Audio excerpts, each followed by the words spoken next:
বুবু, আমার বউ প্রেগনেন্ট। তার মা নেই, তাই বাপের বাড়ি যেতে দেয়নি। কোনো সবজি তরকারি সে খেতে পারে না, গন্ধ লাগে, পেট কষা হয়ে গেছে। তুমি এমন একটা কিছু বানাই দেখাও যেন একটু সবজিটা খায়।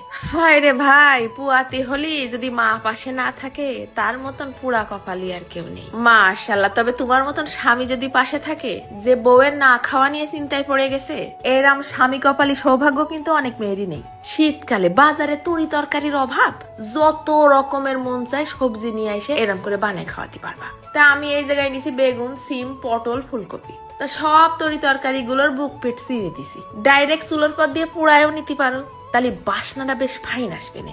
আর আমি আজকে পুড়াই নেবো TQIU এর এয়ার ফ্রায়ারের মধ্যে। এরম একটা এয়ার ফ্রায়ার থাকলে আর কিছু লাগে? কত কি করা যায়। ফার্স্টে ওই TQIU এয়ার ফ্রায়ারের মধ্যে সব তরকারিগুলো পাতায় দিয়ে আগে প্রথমে হাফ সিদ্ধ করে নিছি 10 মিনিট। তারপরে হাফ চা চামচের মতন তেল ছিটই দিয়ে আরো 5 মিনিট রেখে ভাজা ভাজা করে নিছি। তো তরকারির সাথে করা ঝাল পেঁয়াজ রসুনও কিন্তু ফেলাই দিলাম। অল্প কয়দানা 7-8 কোয়া তেঁতুল নিয়ে একটু ভিজিয়ে রাখিলাম। এইবার নিলাম হাফ চা চামচেরও কম একটুখানি জিরে আর হাফ চা চামচের মতন 5 ফোড়ন, আর দিয়ে দিয়েছি 3টে সেটে শুকনো ঝাল। দেখো দিনি, এদিকে আমার সব তরি তরকারি গুলো সিদ্ধ হয়ে গেছে, ভস ভস করে চামচ ডেবে যাচ্ছে। তাই এয়ার ফ্রায়ারটা যারা যারা নিতে চাচ্ছ, পেজ থাকবে না কমেন্টে আর ক্যাপশনে। আজকে বানাবো মিক্সড সবজির আচারি ভর্তা। এরম করে ভর্তা করলে টেরই পাবে না যে সবজি খাচ্ছি। আর কি একটা বাসনা বেরোয়। পুরাই নিছি না, সব বেগুন টমাটো গুলো ছুলে নিয়ে একটা পিসনির পর নিয়ে একদম ভর্তা ভর্তা করে নেবো, যেন একটু আশ থাকে, একটু দাঁতে না পড়লে ভাল লাগে।